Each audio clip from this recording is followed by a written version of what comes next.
Welcome to Off the Roster, brought to you by our founding partner, Proline Must Be, 18 plus to bet in store, 19 plus online, and for Ontario residents only. I'm Lindsay Dunn alongside Dan Riccio and Cabbie. And Cabbie, we are going to let you start this off to give a tiny little bit of a PSA on this Friday morning. My Twitter account got hacked, so don't buy any crypto. Don't click on any links from my Twitter account. I'm so sorry. It got hacked. I'm trying to resolve that today or this weekend. So send your thoughts and prayers. Or also send him a truck, because the tweet had how he was getting a sweet ride. So if you want to do that, go for it. But hey, don't click on any links that are sent by him. But do not. We'll get it. Do not. But other than that, we'll let you know when it's resolved. And we're hoping for good vibes for that. We are bringing good vibes to the show. We're going to be talking Raptors, Leafs. Not sure about the vibes around that. We're talking, obviously, NFL. We have award-winning artist Jade Eagleson on here. But the vibes surrounding the Blue Jays and MLB is where we will start. Because if you went to bed early, or maybe you just haven't been online, you may not know this. But Kyle Tucker, one of the sought-after free agents in MLB world, signed with the Dodgers. News broke. Of course he did. Of course he did. Yeah, of course he did. Who else would he sign with? Here's a look at the reported deal. 4 years, $240 million guaranteed, opts out after years 2 and 3, $64 million in signing bonuses, $30 million of this deferred, which is $57.1 million a year in net present value after factoring in the deferrals, which means he's making almost as much as the entire Miami Marlins payroll. Now, on top of that, yes, as his Tucker $60 million annual deal, it's the second highest average annual value in all of Major League Baseball, only behind one player, and that being Shohei Ohtani at $70 million. I'm not mad right now that the Blue Jays did not overpay to get Kyle Tucker. I understand we can get into what this would have meant for the outfield, blah, blah, blah, yada, yada, yada. But damn, I wanted to check in with you first, because for the last week, anytime you saw anything Tucker, whether it be Darcy Tucker or Tucky jersey or Tucker jersey, you're like, is he coming to the Jays? How are you this morning? What was your reaction when you saw that he signed with the Dodgers? What was that movie? John Tucker Must Die. Well, maybe we're switching it around for right now with how Blue Jays fans are feeling. I mean, look, all the speculation was around the Mets earlier this week. They've offered him $50 million a year over 4 years, and there was the Jays with their offer that we started to hear about a little bit later in the week, and it's a longer term one with more guaranteed money. But Kyle Tucker is deciding, does he want a short-term deal or does he want a long-term deal? And the whole time, the one team that wasn't mentioned as often in all of these reports was the Dodgers. They were the shadow lurking in the background, the glam of Hollywood, an already loaded roster, back-to-back World Series, flush with more money than God.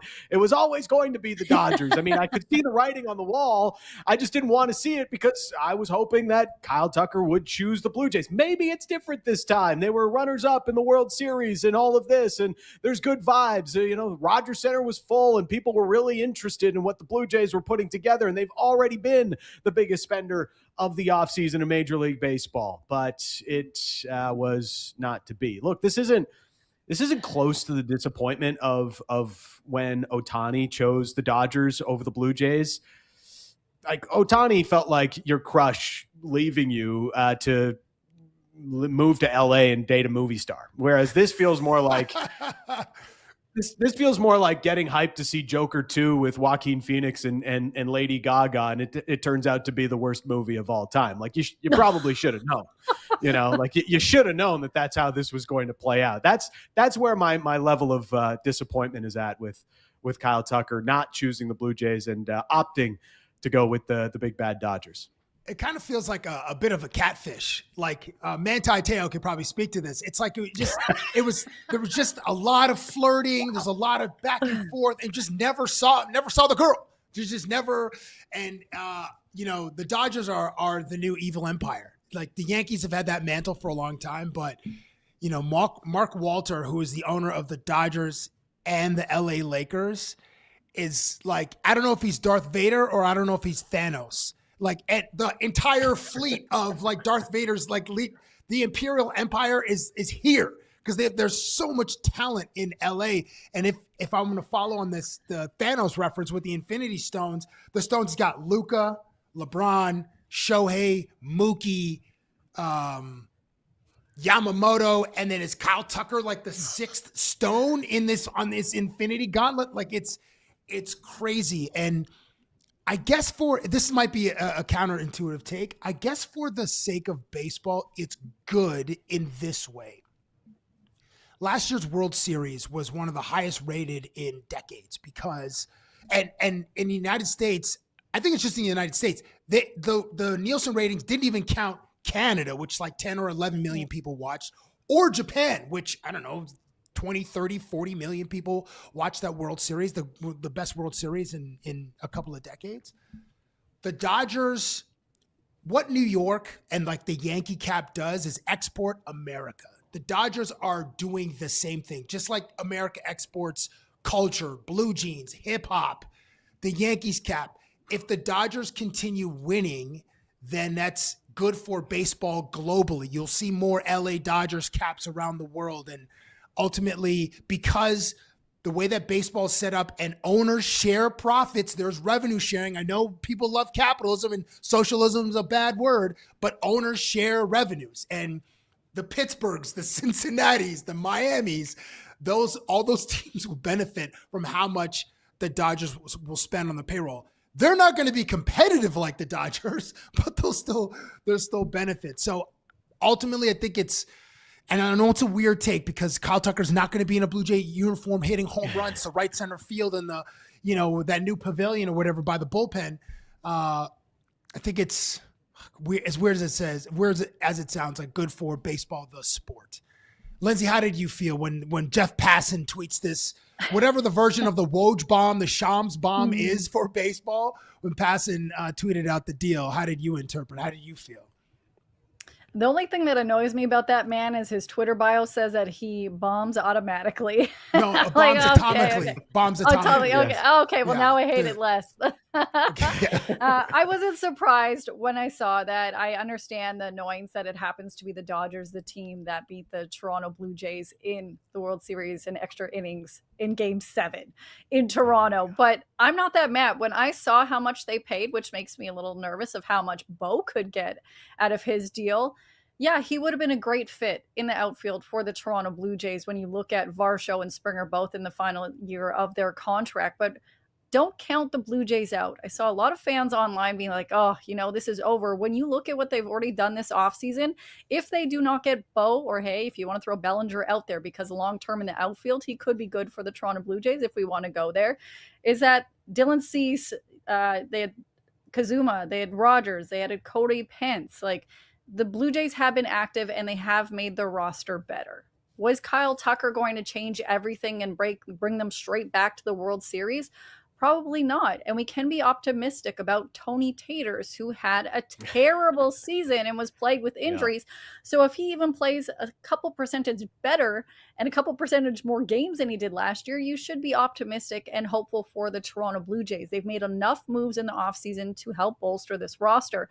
Will the players like Nathan Lucas have another breakout season, or even Tyler Heineman have those big moments? You can be hopeful, but you should have faith in this team for the players that they've been bringing in, like Barger. And I know Schneider didn't have an amazing year last year, but he still has been impactful when he gets those chances. So I am very optimistic about this team. I was only disappointed to see the amount of money that Kyle Tucker got paid, because for many people, when you look at stats, which we all do love stats, he's not even listed as a top 15 player in MLB and is getting freaking $60 million a year.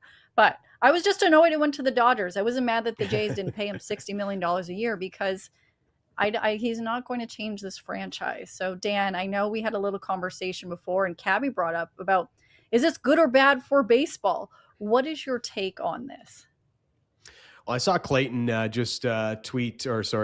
into the chat. Is this going to lead to a work stoppage? And I know that's sort of the big question mark, the big question a lot of people around the baseball industry are asking this morning in the wake of Kyle Tucker going with the Dodgers. And it's very possible that there is a work stoppage next offseason as baseball owners try to implement a salary cap. But are we just implementing a salary cap for one team?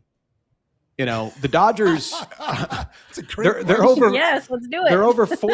They're over 413 million in payroll right now. And that's like, their commitments to Shohei Ohtani and Kyle Tucker are more expensive than a third of Major League Baseball teams are spending on the entirety of their squads. It's insane. But I'm not going to get mad. Like, the reason I'm mad is I would love for my team to be the one that outspends everybody, that just spends because they want to win. Ultimately, their goal is to win. But what the Dodgers are doing, like when they won in 2024, the Mets were actually the highest payroll in baseball, not the Dodgers. So that is something that doesn't often get brought up.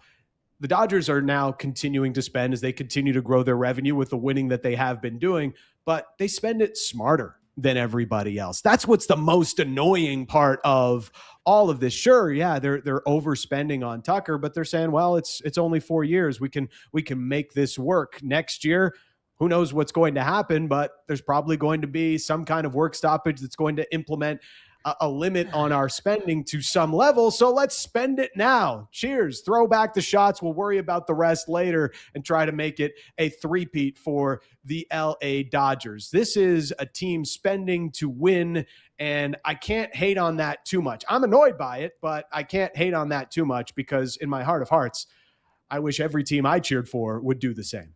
One quick note, just to put a button on what you're saying, Dan, as far as smart spending, so much of the money is deferred. As someone mentioned it in the chat, I think it was Skywalking 22.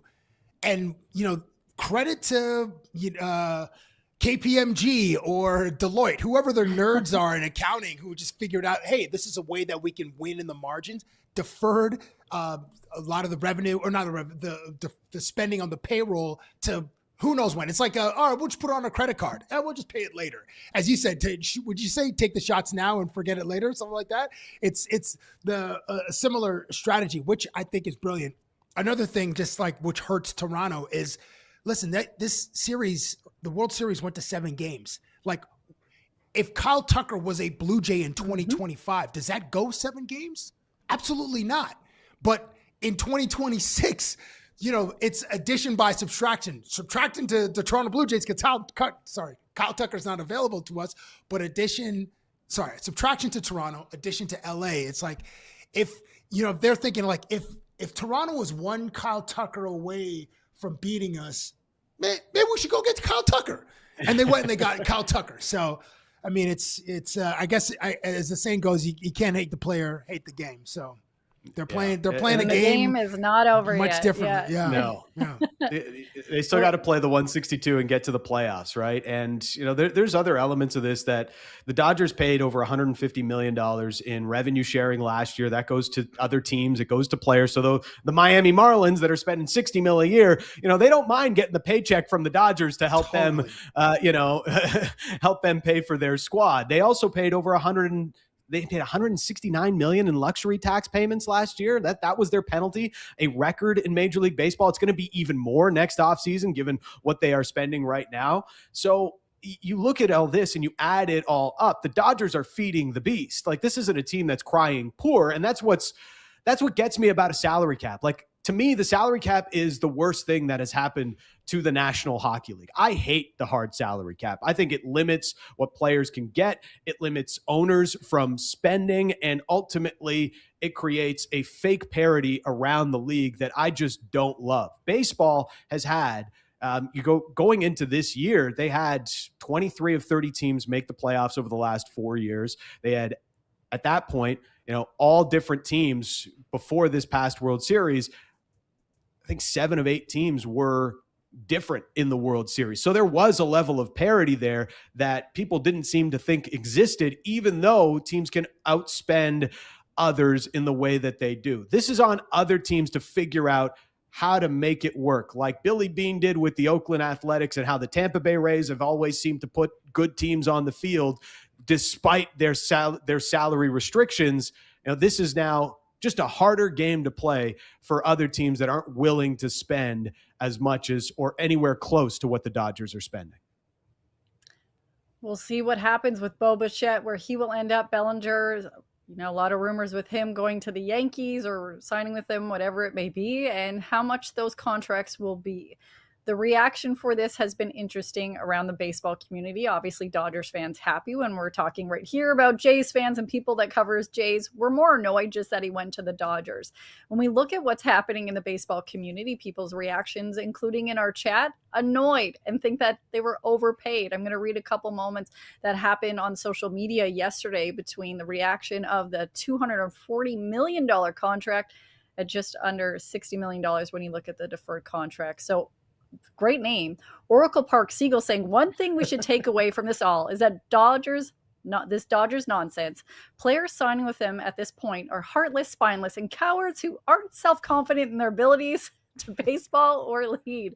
It's no longer about the love of the game. So that's one take. Another one, this one is from Chris Henderson, who covers the Toronto Blue Jays out west. Thanks for guaranteeing there's a lockout after next season. I might be more angry about this one than I was Ohtani signing there 2 years ago. MLB has become a joke. Another one that happened right after this deal was Ralph from The Simpsons. If you are listening, doing that wave, and it's like Manfred welcoming us to the lockout next year. Like, oh my gosh. Oh, that's and perfect. Then just Al get it over with now. Bichette back to the Jays, JT back a 3-year deal. And then it's just Dodgers three-peat, shoot me for $12 is Kyle Tucker has a very punchable face if you really think about it. So it's like, I was loving this. And then in our own chat right now, you have German Fine Car saying, can't wait till we beat the Dodgers in the World Series next year. We were inches away. I could taste it already. The championship champagne is going to taste great. Let's bring those vibes into the season. I'm feeling it because, come on, like you mentioned, Dan, how much the dollars that the Dodgers have been shelling out the last couple of years, and the Jays took them to extra innings in Game 7 of the World Series. Have faith. If you're the Marlins, don't have faith, but that's okay. We just need a closer. That's like, we need a left-handed bat, and if we don't get one, we just need a closer. And that's that. I feel like our team is pretty. Our team, Toronto is pretty complete, but a closer would be like. I know Edwin Diaz is also with the Evil Empire, but that would that make me feel a lot better about our chances to get back to the World Series and actually close out a Game 6 or a Game 7. Oh, one thing. Yes. Sorry, as the one. Commenter, I think it was German 5 Cars, whatever said in the chat or the tweet, Kyle Tucker has a very punchable face. I had a conversation with Kyle Tucker a couple of years ago, and I hope we can run this clip. And I was just praising his talent because he was like a 30-30 type of guy. But just have a look at like his, and people may not have heard or seen a Kyle Tucker interview. He's kind of bland. But anyway, have a look at this moment as I'm gassing up Kyle Tucker and just note his demeanor here. You are on the verge of being a 30-30 player. When was the last time? Now, I need you to be real honest with me. I know this person, okay? Because sharing is caring, Kyle. Yep. When was the last time you said to yourself, I'm on a heater? He did it! He did it! A grand slam in the ninth! What an at-bat by Kyle Tucker! King Tuck! That guy is a superstar. Whether it's a moment you're trotting around the bases after a home run, you just launch something into the atmosphere, or in the morning when you're doing your self-affirmation, Kyle Tucker, you're a mother. I think you kind of at least somewhat recognize that you've been playing well, whether it's at the field stuff or off the field stuff. Like, wait, what's off the field heaters? No, like just you don't want to change anything routine-wise. Oh, like okay. if you're in the car, like playing the same like country music, for example, or like rap to the field every day, you just kind of try and do it every single day. Actually, I'm interested also in off the field heaters because I think that's a language that, anyway. Pretty measured guy. pretty. Like he may not, and maybe we'll see it on the field. Not a lot of highs and lows. A great productive player, But that's just the sense of the personality that we will miss in Toronto because this dude is on the West Coast launching friggin' home runs to right center field over there in the Dodgers Pavilion. That personality, not that much different than Bo Bichette's. I will put that out there. Bo is very nice. Very true. He's very nice, but he is also a little bit reserved in his emotions and words. So as long as maybe he's with the Jays and he has those emotions when he's at bat, hits a bunch of dingers. But if not, we'll see. I'm just curious for you guys' take right now. If Bo does not sign with the Toronto Blue Jays, do you think this is the end of the world? And I'm obviously being sarcastic because I just stated my case that I do think they're fine. They have a great chance to potentially take their division again. We'll see what their rivals do. But I don't think that fans should be furious at the world and upset if by chance they don't get Bo Bichette, which is kind of looking where it's going. But we'll see. Dan, how upsetting do you think it should be or would be if they don't sign Bo? It's disappointing, but I think the Jays' approach to bringing back Bo Bichette, given everything else that's fallen into place with the Okamoto signing and having Ernie Clement at $4.5 million to play second base, he was a 3-win player last year, was incredible in the playoffs. Like I think Kyle Tucker just fit more needs for the Jays than maybe Bo Bichette does right now. And I know that sucks to say, like Bo Bichette's an unbelievable player and one of the better hitters in all of baseball, but it just feels more like Bo Bichette is kind of a nice to have for the Blue Jays with how this offseason has played out. And if they do bring back Bo Bichette, it's going to have them change around their roster quite a bit. And with all that being said, I think the numbers have to be right for the Blue Jays to make that commitment to Bo Bichette, whereas the Phillies, who are reportedly the front runner right now for Bo Bichette's services, seem to be more all in on this guy is the piece we need to get better this offseason. It kind of feels like he's gone, doesn't it? Like if this guy turns on his phone, all he's hearing is how the Blue Jays want all these other players and not him. And he's being wooed by Philly or Boston. And he's like, I'm going to go where I feel loved. I'm going to go where I feel wanted. I mean, I don't know the man, but I get that sense. Like it would, if he says it in a press conference or he says it in some moment of vulnerability in some interview, then I'm like, excuse me. Yeah, I get it as a human being. I would be disappointed if the front office didn't bring Bo, or if Bo Bichette didn't choose to play baseball here, because I think the front office has probably done everything that it can. And it's not the end of the world, Linz, as you asked, but it would be disappointing. Listen, we need a closer, so that is one thing we need, and we also need. Here's the weird thing: now there's so much expectation on this team. There wasn't last year, and Toronto just in a similar way. The Toronto Raptors are doing that, playing like well above expectations. The Toronto Blue Jays absolutely blew expectations off the wall or off the charts because there weren't that many at one point. I think we were 20 games under 500 or something like that. So now everybody expects this team to win the AL East, to be the 1 seed in the American League and head back to the World Series.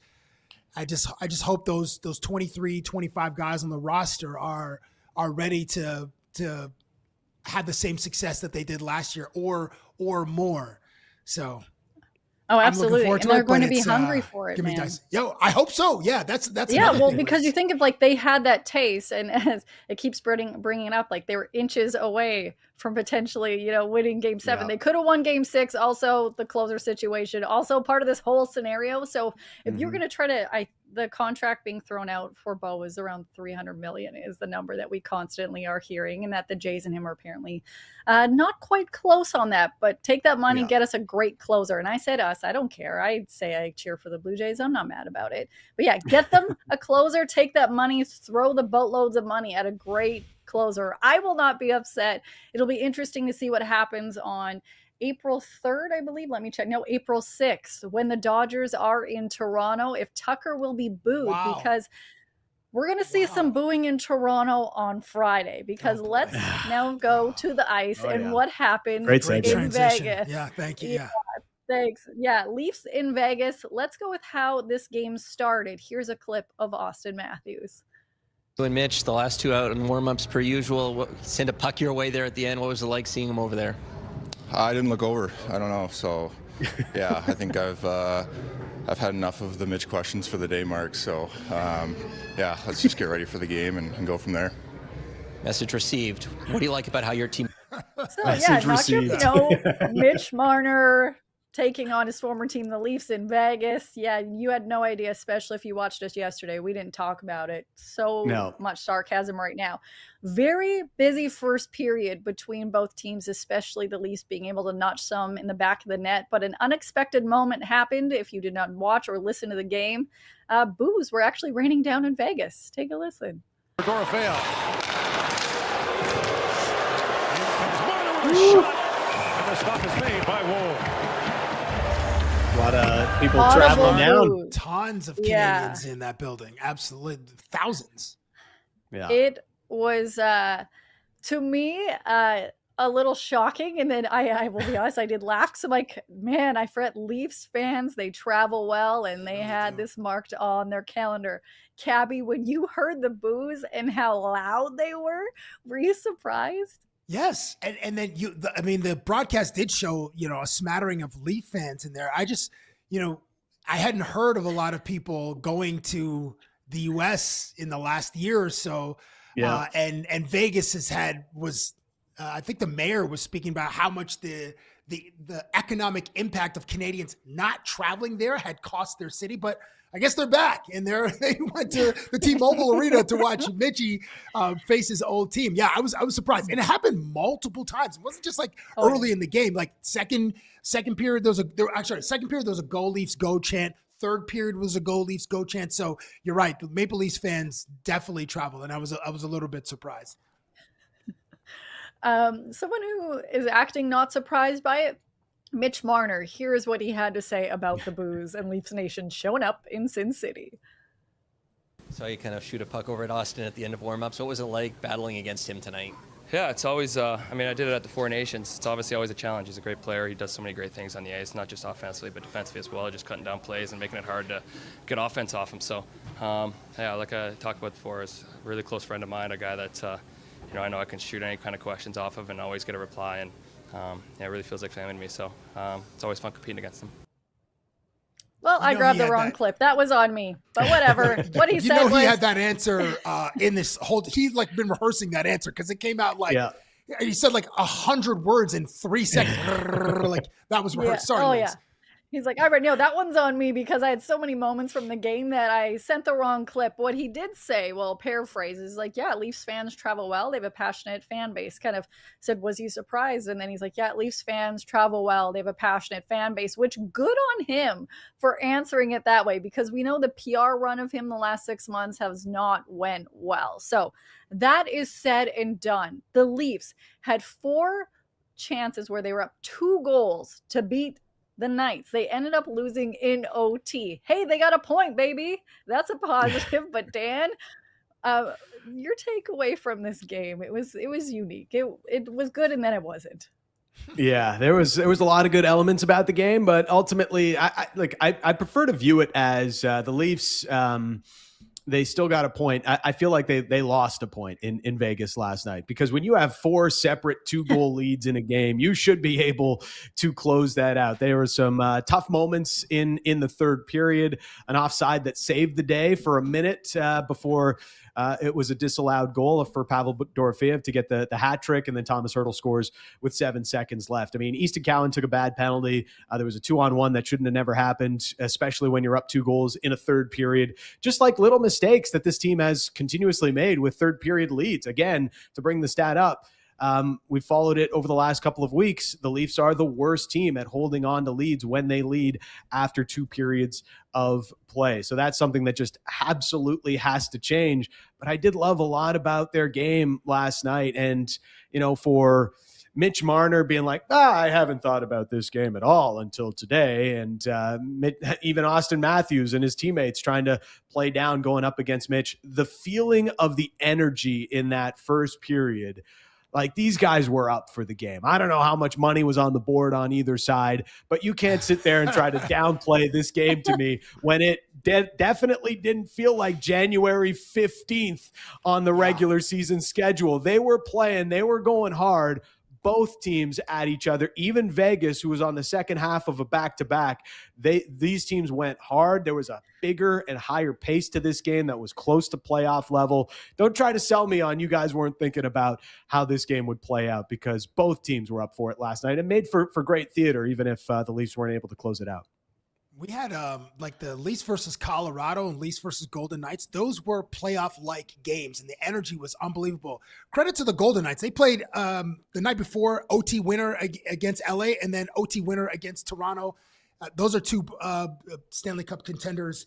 I like that in the first period. Just your scoring came from your top line. It was Rielly, it was Austin, it was Willie before he went out.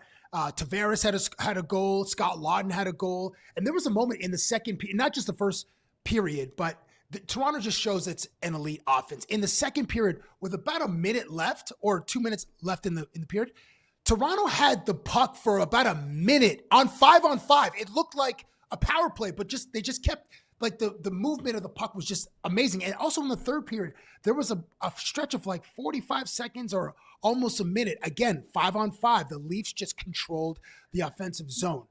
As you guys mentioned, there were 4 times where Toronto was up by 2 goals, and when the Dorofeev hat-trick goal was called back, I was like, okay, we got this in the bag. And then under him, with like 20 seconds to go, Tomas Hertl scores, and Eichel had an incredible game. Mitchie had an incredible game. I like that it was mentioned in the broadcast that John Tavares was giving Mitchie credit, saying he's one of the smartest players that he ever played with. And then Tomas Hertl, after the game, said, we wanted to win for Mitchie. So to your point, Dan, absolutely this game was on the players' minds.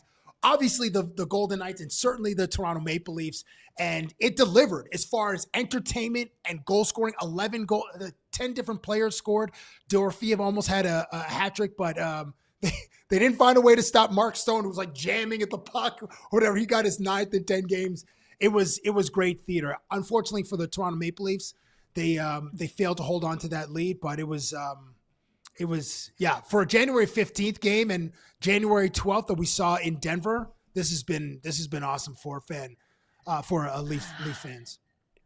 Yeah, just one more comment on Instagram, where this is also being streamed live. B Huss 91 says, "Are they saying boo or boo earns?" That is what Marner is saying. He's quoting him. Like, okay, well done, Marner. Are they saying boo or boo earns? Yes. I love that, but I did not particularly love Joseph Woll's performance last night. But really, I have to bring up Morgan Rielly, and we've spoken about this for the last month. The hate that he's been getting. But yesterday, when I watched the game, I actually looked at the TV and I had to replay a couple of moments, like, does he know what is happening around him, where the puck is at this moment? Like, Mo, yeah, we love you, man, but he has had a tough season, Dan. And I'm curious your takeaway from his performance last night, because there was a number of times where I honestly had to scratch my head saying, what is happening right now? Is he okay? Does he understand what is happening?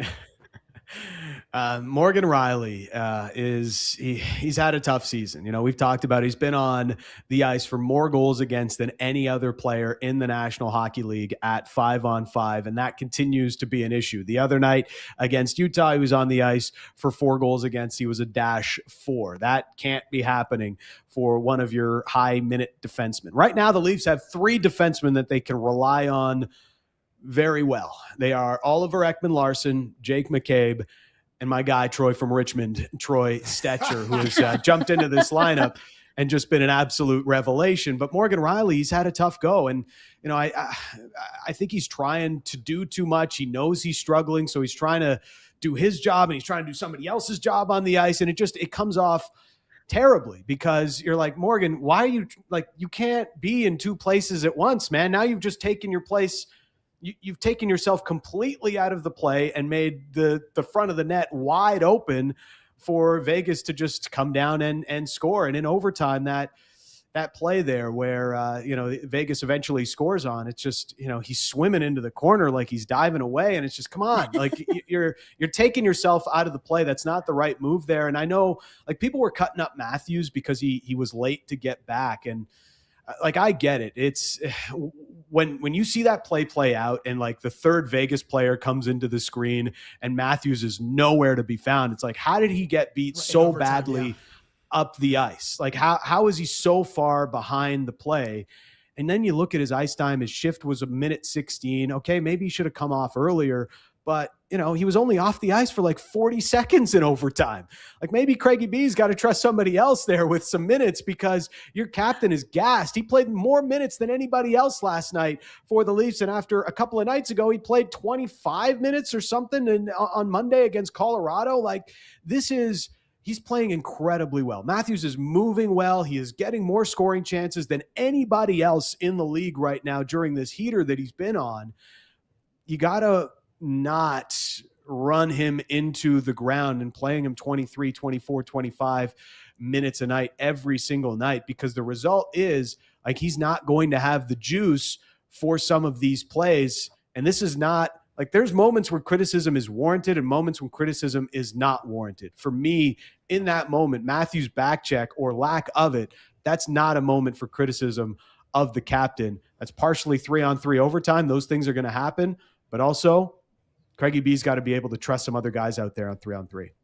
I want to give just some credit to Morgan Rielly. Just the second period, he had made a sprawling defensive play when Mark Stone was trying to find Jack Eichel. It would have been 3-3 at that point, and ultimately it didn't matter because the game ended at 6-5, and Eichel scores the game winner, his fifth. But I want to give some credit to Mo. He scored a big goal last night too. Yes, with the opening goal. I think you're right, Dan. He is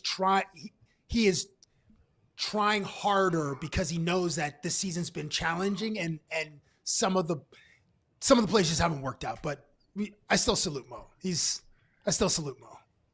Yeah, he's a fantastic player that's had some great moments for the Leafs. Just yesterday defensively, there was moments, and it's happened throughout the season that I was like, this is what are we doing here, Mo? A wonderful, what are we doing here, pal? So it's not a complete hate train, but there's definitely some questions that have been surrounding moments of his game throughout this season. But when we don't want to see any questions is surrounding the Toronto Raptors and who is playing tonight when they take on the Clippers. If you don't know, I want to read a couple of the injury report notes from both the Raptors and the Clippers. For the Raptors, this is going to be something. Listed questionable for tonight: RJ Barrett, Sandro Mamukelashvili. Out: Jakob Poeltl, Jacoby Walter. Questionable also Emmanuel Quickly and Garrett Temple, who are both dealing with back spasms. So that is 5. And Chucky Hepburn is out because he had surgery, but he hasn't had time with the Raptors. So technically you're looking at 7 players. Then the Clippers injury report, you have 5 players, including Bradley Beal, Zubac, Bogdanovic, Jones Jr. They're all out. So that's 4. And then John Collins is questionable with a groin strain. So we'll see who is playing tonight and who will the starters be. It's interesting on both sides of the floor, but someone that will be playing tonight and playing near good form since the last time they were a Toronto Raptor is fun guy Kawhi. And when we talk about the Clippers, they started out the season rough. They were 6-21. Yeah. They now have won 11 of their last 13 games, and Kawhi has averaged a team high 32 points per game. So fun guy Kawhi is playing at a great level. Some may even say playoff Kawhi level. He was asked about this the other day, and he was fun about the answer. I said that what we're seeing is playoff Kawhi. Would you agree with that? I don't know. I don't even know who that is. Y'all make up those names and titles. It's the same player in and out of the game. Does the fact that your head coach is saying that mean something different? Because that's a guy that's had to see that and had to coach you and be in that phase. Him saying playoff Kawhi versus one of us saying it. How does that change what he might be seeing from you on a day-to-day behind the scenes? I don't know the story behind playoff Kawhi, so I don't really know. I mean, come on, dude. Just give us something, homie. It's I will never believe in the nickname Fun Guy Kawhi now, because as he says, the media, we make stuff up. And then I love that the journalist was like, well, your coach is also saying that. Yeah, your coach said it. Yeah. Yeah, that made me laugh, was just his answer and everything about it. Is like, I don't believe in the Fun Guy Kawhi narrative. I don't know if I've ever seen this guy be fun, except for us making fun of his very I'll say adorable laugh. I don't want to make fun of his laugh. It's pretty good.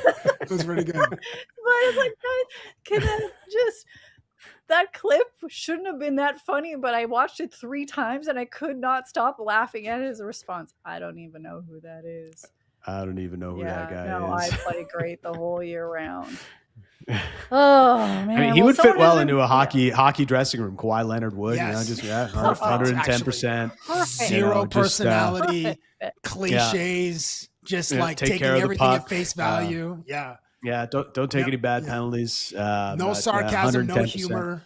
Yeah, short shifts, big for us tonight. That fun guy Kawhi would absolutely fit in. And do we not realize, like, every time you see one of these Kawhi clips, do you not realize why Fred VanVleet, or you're reminded why Fred VanVleet maybe had only 5 conversations, as he admitted to us, with Kawhi in their entire year as teammates? It's pretty crazy, but he is balling. Like, the guy has found form. I know he hasn't really had it as much as Clippers fans would like. He's been more talked about for things that are happening off the court, especially in the last little while, and some payments he was getting maybe away from allegedly outside of the salary restrictions of the NBA. So this is for Clippers fans, however many there are in LA that aren't Lakers fans. It's probably nice to see, like, okay, this is the reason we moved heaven and earth to get this guy on the team. And he is one of the best players of all time. He's one of the best players in the league when he's going, but he's got the Anthony Davis thing to him, where he's more in street clothes than he is in uniform. And that's ultimately going to be the thing that Clippers fans remember him for if he doesn't bring them anything else. Yeah, he's coming in hot too against Toronto. He had made a career high 7 3-pointers against Washington a couple days ago. And if Zubac who rolled his ankle on Monday, if he's not ready to go, then that's a great opportunity for CMB to just go get another double-double, just eat those boards and just be a menace in the paint and play bigger than your 6'7" frame. So we'll see if he's ready tonight, Zubac. And there's always James Harden. There's always this guy has the ability, I think he'd done it earlier, to put up a 50-piece. So I'm ready to be entertained tonight. I anticipate a Raptors dub, even though, as you said, Lindsay, the Clippers are coming in winners of 11 of 13, and these guys are just scorching across the sky. Toronto can stop. Toronto can stop LA. I believe absolutely. They're a team, like we mentioned during the show and multiple shows, that they've went beyond expectations and they've kind of discounted everybody else. It's like they've counted them out. They're like, hey, we are here. We're a team that most of them were the best in their school. They're NBA players for a reason. And someone that has defied all expectations already is CMB in his rookie year. He's in the top 10 for rookies in rebounds, steals, blocks, deflections, contested shots, and field goal percentages.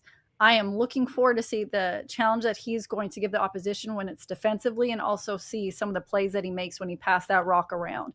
I am excited to see what he can continue to do tonight, because off the glass, he has been great, and seeing him go against the Claw and Harden, we'll see what this young rookie can continue to do. Oh, yeah. Lindsay, he was top 10 in how many of those stats again? Can you read that off one more time for me, Lindsay? So top 10 for rookie in rebounds, steals, blocks, deflections, contested shots, and field goal percentages. So 6 categories. He's top 10.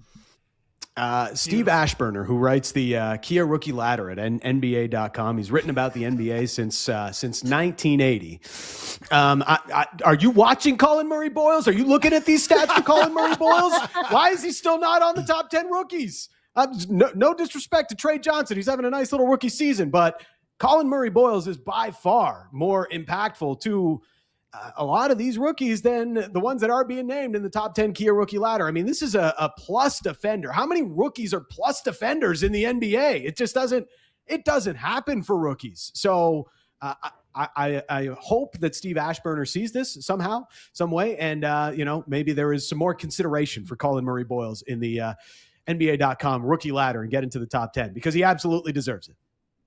Show some respect on his name. Come on, right. let's go, CMB. Yeah. We'll see what happens tonight and then this weekend. Obviously, it's a big time in the NFL world. We have a number of games going on, but really, I just need to know, Dan, Sam Darnold is, for me, the biggest wild card going into this weekend. How you feeling about your Seahawks? Well, I was feeling pretty confident, to be honest with you. I think it's the biggest spread of the weekend over a touchdown that the Seahawks are favored at home against the Niners. And then yesterday, I'm looking through the Twitter timeline, refreshing for Kyle Tucker news, and instead I get hit with a Sam Darnold is questionable. Like what? What? They didn't play. They haven't played for 2 weeks. How is he questionable? What's wrong with him? He apparently hurt his oblique throwing a pass in practice. Drew Lock started taking first team reps, and I got I'm a little bit worried now. Like Sam Darnold, I know he's maybe not the most confident inducing quarterback given some of his big games or lack of big game prowess in the past, but I still felt pretty confident and a lot more confident in Sam Darnold than I do Drew Lock. So yeah, I'm a little bit more worried today than I was yesterday. The voice gets higher, and I'm a little bit worried right now. We'll see what happens right now. It's just a little bit worried. Should Haley Steinfeld be worried? A little bit more worried.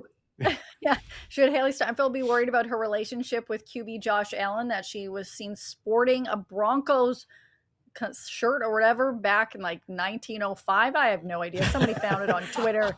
Cabbie. Yeah. Oh man. 2016. Just doing the dab as these guys, they ran over Carolina. I believe it was Super Bowl 50 and they beat them. I don't know. It was a belt to ass performance and Cam Newton got humbled, but 2016. That's right. Carolina was in a Super Bowl in the last decade. That's crazy.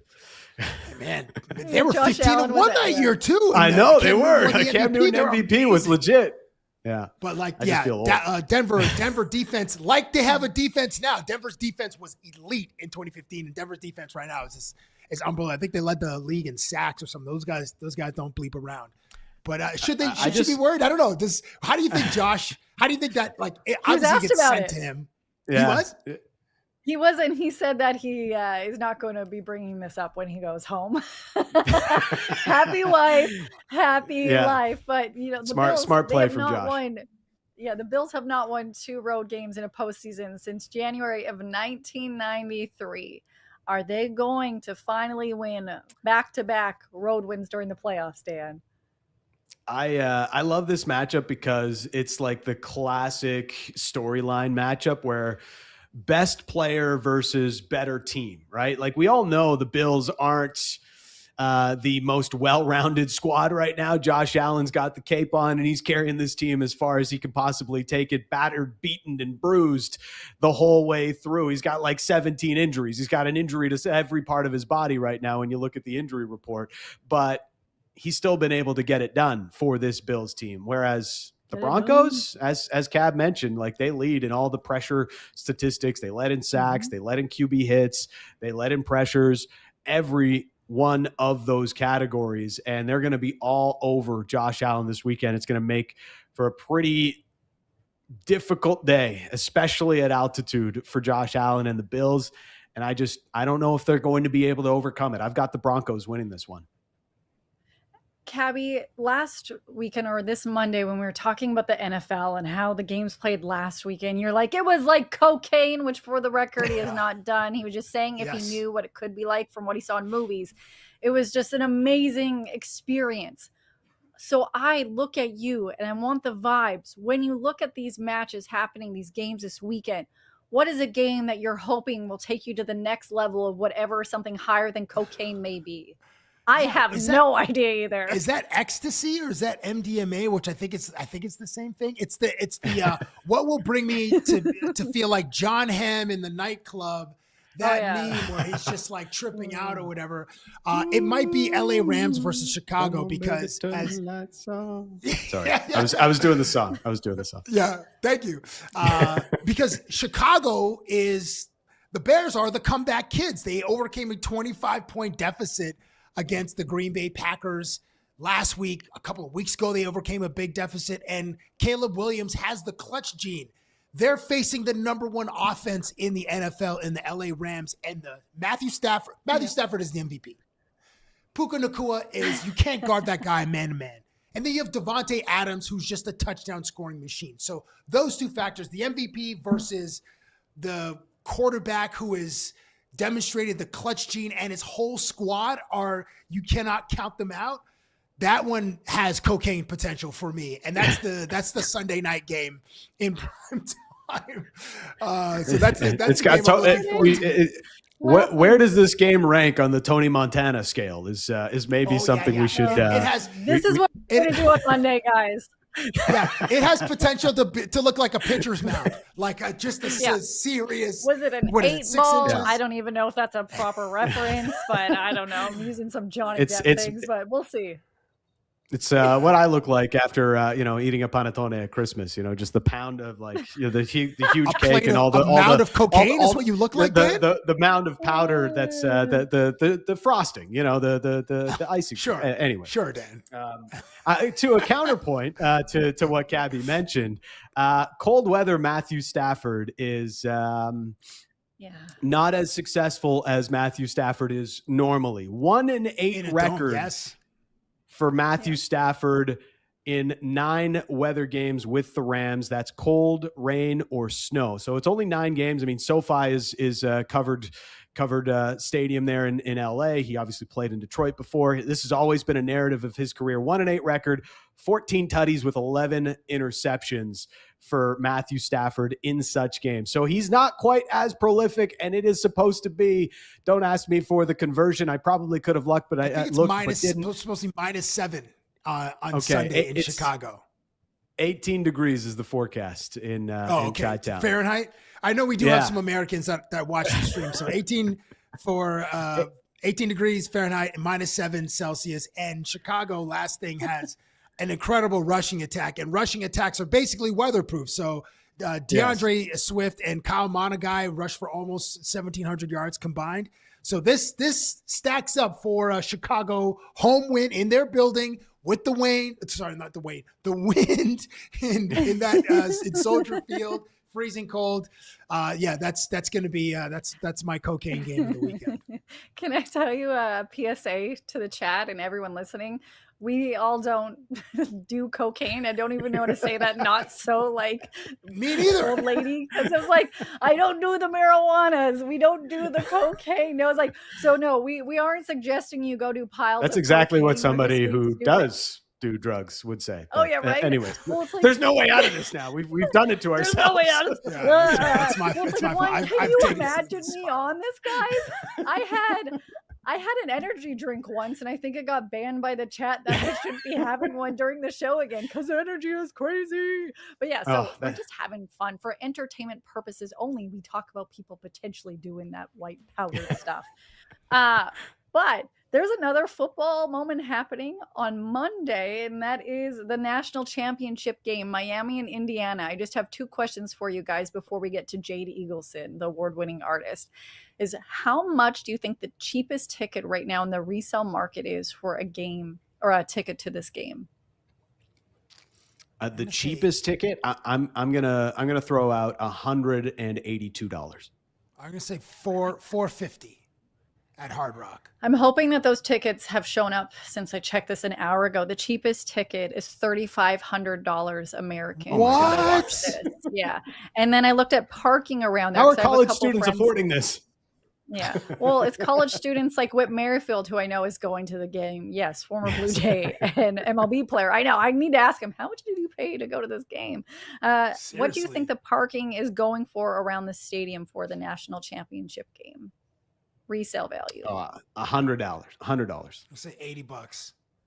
$747 right now is the what? cheapest park? Spot Do you park in the building? Do you get to park on the field? Yeah. $700? Park on the field. What are we doing? Yeah, what are we doing? I remember when I first moved here. Yeah. I remember when I first moved here and parking sometimes was $40. I'm like, what world am I living in? Like $40 to park here? $747 American to park near the field is the average price. Oh, can you imagine how much Ubers are? Yeah, no, it is stupid. That surge pricing is going to be like 700%. Sorry, Liz. Oh, it's going to be wild, and it's not the most convenient to get to their field. So we'll see what happens in that matchup. We will see the lineup of how this lines up in a Montana cocaine chart, whatever, when it comes to the NFL games on Monday. I'll figure out the proper terms for this. Don't worry, I'll do my research just online. That is, but something the I Tony will. Montana, the Tony, yeah, there we go, the Montana. Tony Montana rating for each game. Yeah. Oh, I cannot wait for this. Man, people who are potentially listening to this with your children, have fun explaining what we're talking about right now. But hey, when we talk about listening, a lot of music fans out there, and here on Off the Roster, will we be interviewing artists, athletes, entertainers, whatever it may be. And our first artist that we're featuring is Jade Eagleson. You may know him because he has over 350 million streams around the world. He is a chart-topping country artist. He has won multiple awards. He's the reigning CCMA Male Artist of the Year, and he just announced his first headlining tour, which is crazy when you listen to all the stats that he has. But did you know he was a big football star on the Canadian football field before taking the stage? If you don't, here's a conversation of him talking about it for the first time. You have 2 rings as a football player. A lot of people don't know this about you. I know it's pretty random, but in high school I played for the Crestwood Mustangs. Yeah, it's a pretty dominant team. I think they suck now, but that's all right. We had really great coaches, and you know, it was back in the day we could be tougher on kids into the spot.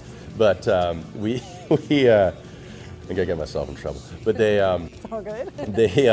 we played in 2010, and we went to OFSA, which is the championship here in Canada for high school, and we played in the Rogers Center, which was really cool. And we went back the following year.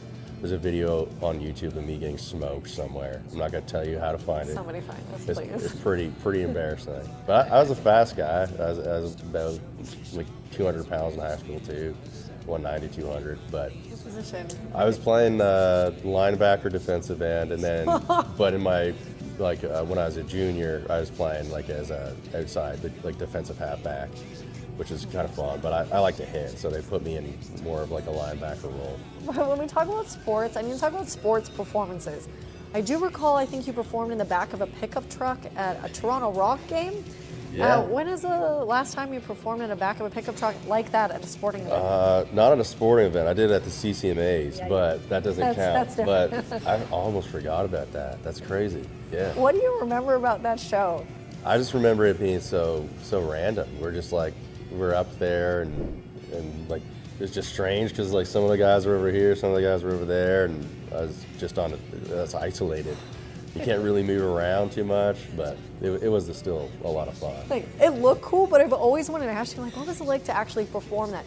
And last hard-hitting question I'm going to give you for the day. We appreciate your time. Congratulations on the headlining tour. We're excited for the new music. Can't wait to hear the new single with the features. Go get some tour tickets and see VIP Jade Eagleson. Say some weird stories, whatever you want. But when it comes to an artist performing a national anthem at a sporting event, you have done this, which I know some artists are afraid to because World Series, you know, there's been some words that were screwed up. People were not too happy. Are you at that stage where you're gonna like, I'm politely gonna maybe hold off on singing an anthem, or you're like, nah, I'm gonna do it. I don't care what people say. I'd say I'd do it. I think that, I mean, it's just people's opinions at a certain point. But you know, I'd love to do it again at some point. Is it scary? It's probably the scariest thing you could ever do. Really? I'd imagine, you know, you sing it all the time growing up and all this stuff, but it's still, when you're in that moment and it's just like you and you're isolated and you're like, what key is it in? Like, do I sing it in this and that? Like, you know, you're kind of, it's a fight or flight situation. So it can be a little bit taxing. You just got to make sure that, you know, you take your breaths and try to ignore everything else around you. Well, I appreciate your time, and what I'm going to end this off with is, hey, Blue Jays, when the Toronto Blue Jays are in the World Series again this year, have him sing the national anthem. I'd be happy to. Salute to him. Just, yeah, crazy like that. He won 2 rings in football. No, people have no idea because he's out there just playing for like tens of thousands of people on the stage. And he ended up being this great football player. He also played rugby. Just quick shout out. Thank you to Left Field Brewery for letting us film there. It was an interesting conversation. You can watch the rest of it on YouTube. It's really insightful if you want to know a little bit about the music industry or also just about him talking about sports, even if you don't know who he is. He was a good conversation. So thank you to Jade for doing that. But yes, sir. I'm convinced that every musician or big time artist wants to be a professional athlete, and every professional athlete wants to be a musician. Yes. I believe that too. Yeah. Oh, I think that's the fact. I also believe documented. that. Yeah. And we will ask every athlete and musician on here how much they want to either have the other person's job. And I look forward to that conversation on Off the Roster. I also looked forward to seeing what your ProLine look-ahead picks are because, guys, when watching your favorite sports, make things interesting with ProLine. Must be 18 plus to bet in store, 19 plus online. With ProLine Plus, you must be in the province of Ontario at the time of play. Please play responsibly. Dan, you're up. Well, I got the win last night with the Austin Matthews anytime goal. I felt like Brock Besser, very relieved. He scored his first goal in 21 games last night for the Canucks, and I had a similar feeling, Brock, so we at least had something in common. But Austin Matthews got us the win last night, so let's get another dub this weekend. We're going with the Houston Texans traveling to New England at Gillette Stadium, and that elite defense is going to cause Drake May problems. So I've got the Texans plus 3.5 against the Patriots this weekend in one of the big football games in divisional round weekend in the NFL. Excellent. These picks are for entertainment purposes only, people. The Tampa Bay Lightning is the hottest team in the NHL right now, winners of 11 in a row. Currently on a 5-game road trip in St. Louis. The Blues have won back-to-back, actually have posted back-to-back shutouts at home and winners of their last 3 at home. But Tampa Bay is a juggernaut. And Brandon Hagel has scored 4 goals in his last 6. Kucherov has scored 5 goals in his last 6. So I'm going to go with Brandon Hagel to score an anytime goal tonight in St. Louis as my look-ahead play of the day. We will also look ahead one more time to the Raptors welcoming their squad back to Toronto. They were quickly on the road in Boston, and I can't even remember where. In Indiana. I actually don't even remember where they were because this has been a fun week full of so much sports. All I know is they were in Indiana, and the team posted this video of them arriving to the airport and showing the time. So. Okay. 2:30 is when the flight was supposed to take off. You see AJ Lawson there at 2:10. It's going through everyone in their arrivals. You're seeing Mamu. You're seeing IQ arrive around 2:15. G-Temp 2:21. Vet Move. BI 2:22. Elijah Martin a little bit closer to 2:30. CMB and Jamal Shed. Some of the young guys showing up a little bit late. Okay. So 2:30 reminder for the flight. Ochai. Okay. What? Grady Dick. The Kansas City Jayhawks. Scotty Barnes 2:29, and you have Darko tapping his watch, being like, "You're getting close to this." So, how many bags for Scotty? Is he like it's a 1-day trip? Scotty, how many things do you possibly need? What are you carrying in there? Yeah, they got to have their game console, everything. They need to bring the chains, the shoes, whatever it may be. But when you go to the airport. I think when you go to a U.S. flight, it's supposed to be 2 to 3 hours, whatever it may be. Dan, how early do you show up? What kind of airport person are you, Cabbie? Same question for you. Like, do you show up 7 hours early? Are you cutting it close? Do you have a million things packed with you? Are you the jerk face that goes and waits at the line as soon as they say that they're ready to board and you are nowhere near that zone? I'm looking at either of you. If you say yes, we're taking this offline. I am... You probably would have guessed this about me, but I am that guy that shows up way too early to the airport. I am the memes of checking for my passport 17 times as if I forgot it, that it's not in the same place that I left it. The last time I looked to remind myself that it is in fact in the place that I wanted it to be in. I'm looking at the clock 4 hours before, like, hey, hon, we never know about traffic. May want to start thinking about getting that Uber. I don't know why I'm that guy. I like to have a beverage, maybe check for my gate to make sure that it exists. I am all of the jokes that are being made about people at the airport. I hate it about myself, but also like I don't know how to change it. It's just how I am. The best way to fly is when you just have a carry-on and then you can show up like 31 minutes before your flight and hope that there's not a big security line. But when you're traveling, when you check bags, I'm Scotty Barnes. I'm cutting it close. Like if you have to check in or drop your bags off an hour before a domestic flight or an international flight, I'm getting there about 70 minutes. I'm cutting it close. Ooh. And I don't, it's like, and I don't feel any ways about it. For me. I don't, no, I'm good. And then when it comes to boarding the flight, I like to be among like, if I have a bunch of stuff, then I want to be at the front of the line, like near the beginning of boarding. But if I just have my knapsack, then I'm going to be the last passenger on the plane. Because they like rush you to final call. And then you get into the jetway and it's packed. And you got to wait 18 minutes in the jetway in a hallway with like all the passengers, everybody breathing on each other, whatever. So I like to wait until like the final last call from the gate attendance. If I'm just carrying my backpack. Lindsay, are you in the middle or are you on one of the extremes? Dan being super early or me cutting it very close to flight time? Yeah.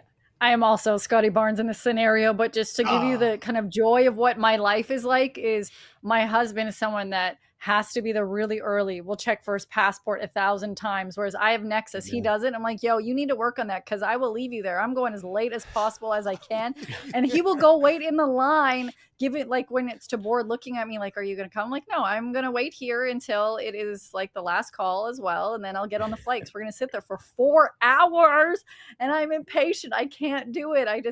I love going in like as late as I can.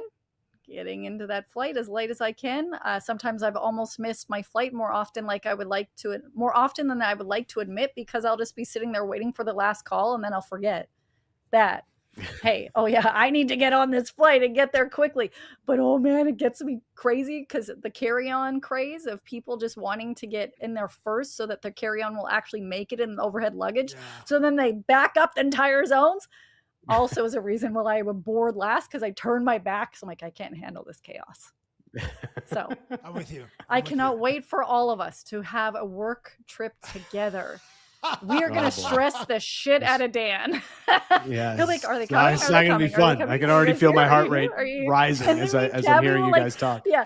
Cabbie and I will be like skipping in. It's like you'll be waiting. We're the last people walking up. We're like, what's up, Dan? Let's go have a great trip. I look forward to that moment. Can you get over here now? Now.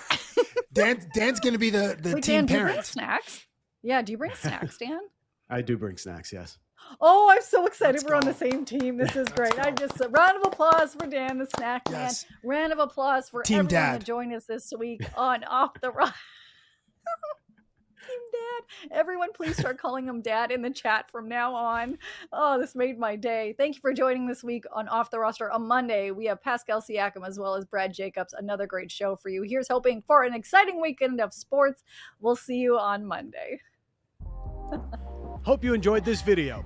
If you want more Off the Roster content, make sure to like and hype this video and subscribe to the Nation Network YouTube channel.